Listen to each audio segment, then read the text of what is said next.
Welcome back to our MAT-143 video series. In this video, we'll do a few practice problems regarding future value and investments. In a previous video, we talked about taking out a loan to buy a $25,000 car. Let's try another scenario where if we wanted to buy a $25,000 car 4 years from now, and made an initial deposit of $2,500, which was our down payment previously, and made monthly payments of $250 every month into an interest-bearing account with a 2.9% APR, would we have enough money in the account to afford the car in 4 years? Now, we're going to try to find the future value of this account if we do deposit $2,500 and make regular payments of $250. Now, to find future value, there are a few pieces of information that we need to gather up. First, we'll need to know the interest rate. We'll also need to know how many times per year we're going to pay, how many years we're going to pay for, the monthly payments, and any initial payment that we'll start the account with.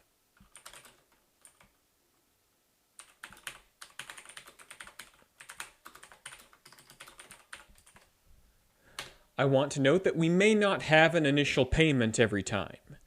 We'll need to make a list for these pieces of information. First, we'll make a space for the APR, that's the interest rate. Another space for N, that is the number of times per year. Then Y for the number of years. Then PMT for any monthly payments or any form of regular payment going into the account. And then any initial investment will be denoted with PV or principal value. Based on all of these, we can get the future value or FV. Before we enter any information, let's go over what formula we use for future value. The formula that we'll use goes equals FV parentheses, and we'll say APR divided by N, just as we would for a loan, comma, then N times years, just as we would for a loan, comma, negative PMT for the payment, then, comma, negative PV for the initial investment. Let's have a look for the information above. Now, our interest rate was 2.9% APR, and so in the APR box, we'll say 2.9%. The N is how often we are doing this per year. In line 4, we are given that these are monthly payments, and monthly means 12 times per year, so our N is 12. We want to buy this car 4 years from now, according to line 3, so we'll say our number of years is 4. Our monthly payment size we'll need to be careful about. You want to make sure that you pick the amount of money that has the words monthly payments next to it. At the end of line 4, we're given that the monthly payments are $250. So make sure you put the $250 in the PMT box for the monthly payments. The other amount of money in line 4 is the initial deposit or initial investment, which will go in our PV box. It's very important not to mix up those two boxes.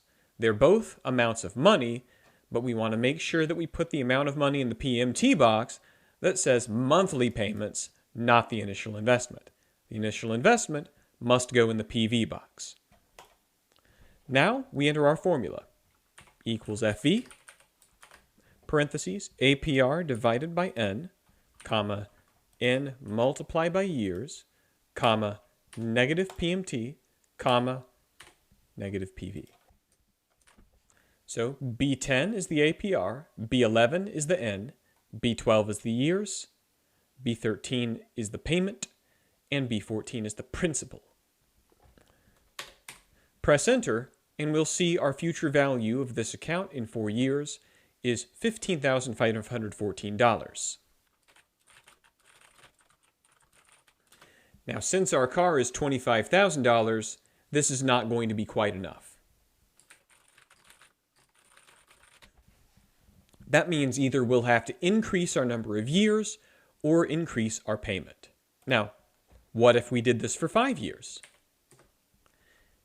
That would give us a future value of $19,010.70. Still not quite enough. Most likely, we'll have to raise our payment per month in order to make that $25,000. However, Excel can automate this for you, and we'll see how in the next problem. So let's say we wanted to buy that car 4 years from now, and we deposited money every month with a 2.9% APR. How much money would we need to deposit every month to make that $25,000 after 4 years? So once again, let's list out what we need to gather: the APR, the N, the years, the regular payments, and the principal value. Just to review, APR is the interest rate. That is still 2.9%, just as before. The N is still 12 because we're still making deposits every month. The number of years is still 4 years. And the monthly payment, we don't know. We're going to paint that green to show that it's unknown. You may notice that this question does not mention an initial deposit. The only amount of money we're given is this $25,000. However, this $25,000 is not the initial deposit. The reason why we know that is because when they mention that amount of money, it says that we want to have that after 4 years. The fact that it's denoted with the word after means that this is a future value, not a principal value.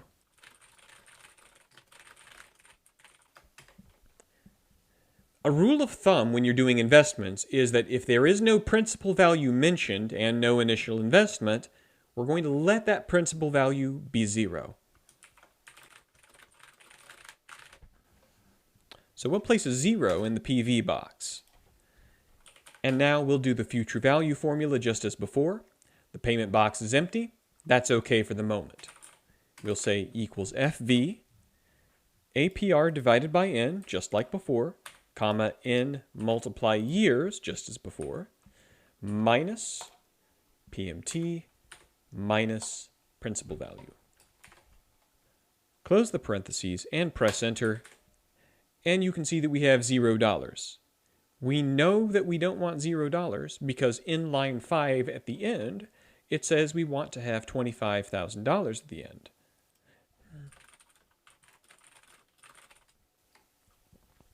Now, since the amount of money we want for the future value is different from what we have now, we're going to use goal seek to change that future value to $25,000. So click on that formula box that has $0 in it right now and go to Data at the top, What If Analysis, and say Goal Seek. We want this to be $25,000, and that's what we'll place in the second box. We're going to do that by changing the marked cell. That's cell B10, which I've marked in green. When we press OK, notice that Excel gives you something a little bit strange. You can see that we have a bunch of pound signs here in B13. That's all right. All that means is that Excel ran out of space to display the answer. We're going to give Excel a little bit more room to display it by moving our mouse in between B and C right on top of that tiny white line. You'll see the little double arrow icon on your mouse. Click and drag that column outward and give yourself more room. Also notice that the monthly payment is given to a lot more decimal places than what we need, so let's change this to currency. To change this to currency, go back to Home, go to the Number section, to the place where it says General, and click the down arrow. Underneath this General menu, you want to change the number type to currency by clicking on Currency, and our answer will be $491.84.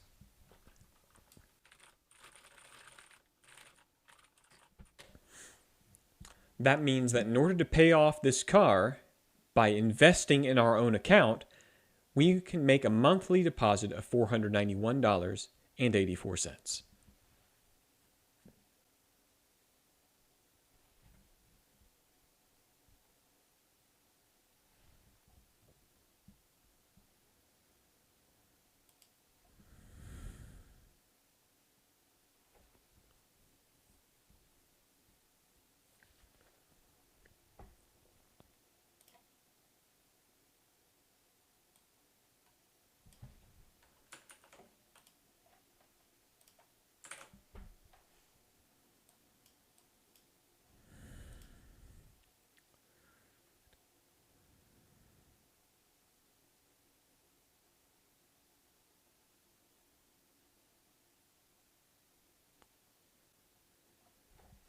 Now, using the table we just made, we can find the total amount paid into that account.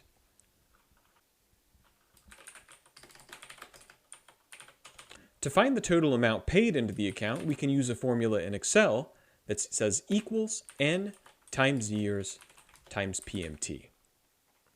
We'll enter that based on the data that we already found. We'll say equals, click the N, that's 12, multiply times the years, that's 4, multiply times the payment, PMT, that we found previously, that's $491.84. Press enter, and we can see that the total amount we've paid is $23,608.19. However, our account is worth $25,000. Based on that, we can calculate how much interest it earned. To find this, we can take the future value minus the total paid.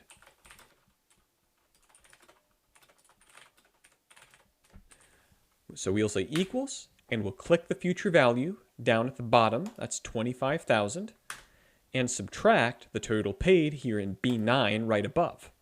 Press enter, and we can see that our interest that we've earned is $1,391.81. So we can say after 4 years, we have earned $1,391.81 simply by investing our money and not doing anything else.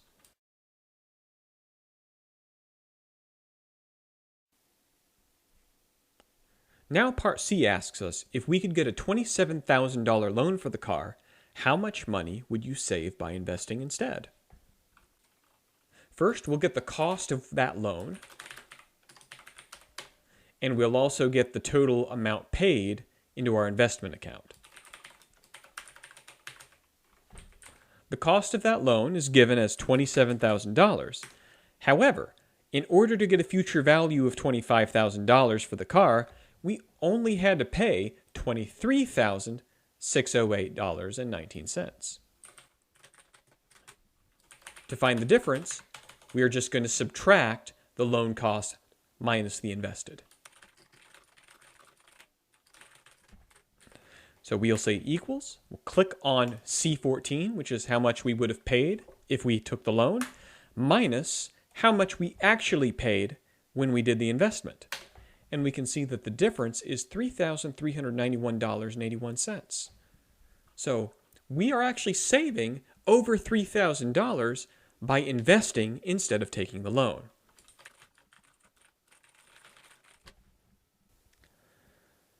The moral of this story is it's always better to invest your own money than to take out a loan.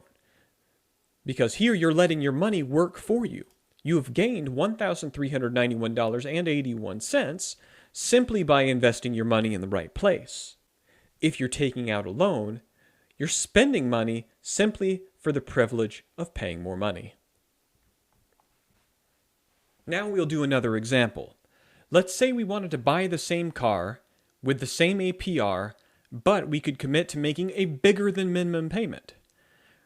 Instead of depositing about $400 a month, let's commit to depositing $500 a month, and we can find how many years it would take to save up the $25,000. Once again, we'll write the APR, the N, the years, the monthly payments, and the principal value. Our APR is still 2.9%. Our n is still 12. The years we don't know, so we'll mark that in green.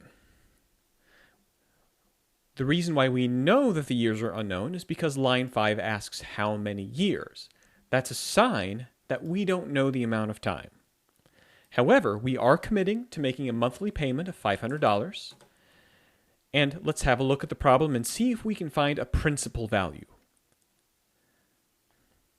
Now, in line 5, it's asking how many years would it take to save up $25,000.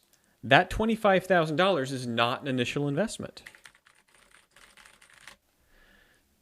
So just because you're given two amounts of money does not mean one of them is a principal value. Because the language in the question here on line 5 says we are going to eventually save up $25,000, that $25,000 will be a goal, and that's a hint that you'll need goal seek. The other hint that you'll need to use goal seek is the fact that we don't know the years. Now, there are no other amounts of money mentioned in the problem, so we can make the assumption that there is no initial investment.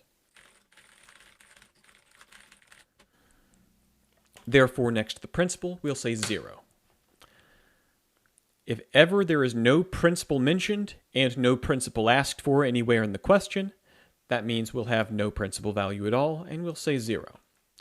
Now, we'll use the future value formula just as before. Equals FV parentheses APR over N, comma, N times years, comma, minus payment, comma, minus principal. Close the parentheses and press enter, and again we have $0. Now, since we want $25,000, we will use goal seek to get there. Click on our currently $0 that we're planning on changing, go to data, what if analysis, just as before. We're going to change that value to $25,000 by changing the green cell here. When we press OK, we get a years of about 3.94, and column A gives us a bunch of pound signs, so we're going to have to widen that so we can see the answer, and confirm that it is $25,000. So we can say we can reach $25,000 in 3.94 years.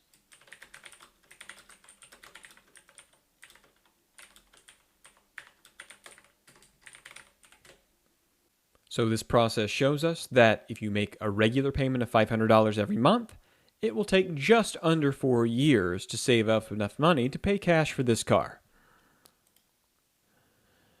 Let's consider a different approach. What if instead of making regular monthly payments, we made a single lump sum deposit at the beginning and then did not make any regular payments? Now this question asks, if we wanted to make sure that we had $25,000 in our account in 5 years, what would that initial deposit have to be? So once again, since this requires us to think about future value, we're going to set up a future value formula, again with APR, in years, payments, and principal value. The APR is still 2.9%, the N is still 12, and this time we're doing 5 years. However, unusually, we're saying that instead of making regular payments, we're making a single lump sum deposit. So therefore, the PMT this time is 0 because we're making no regular payments. Now, we are told that we want to make a single lump sum deposit, but this $25,000 is a future value. This means that our principal value, our initial investment, is not known. Therefore, we're going to mark that in green to show that it's an unknown number, but it does have to be something in this case. Then we'll enter our future value formula. One more time, APR divided by N, comma, N times years, comma, minus payment, comma, minus principal value. Close the parentheses and press, and once again we have 0 for our future value. Once again, we'll goal seek this to $25,000. Click back on that $0 that we're going to change. Once again, go to the top, to data, and the upper right to what if analysis and say goal seek, the second option. We want to change this to $25,000. That goes in the middle box. By changing the cell in green, so we'll click into the third box and click on the green. Press OK. Excel has to search for the correct answer for a while, but we'll end up with $21,629.34. Once again, we don't quite have enough room in column B, so we'll widen column B slightly. This means that in order to have $25,000 in 5 years, we must begin by making a deposit of $21,629.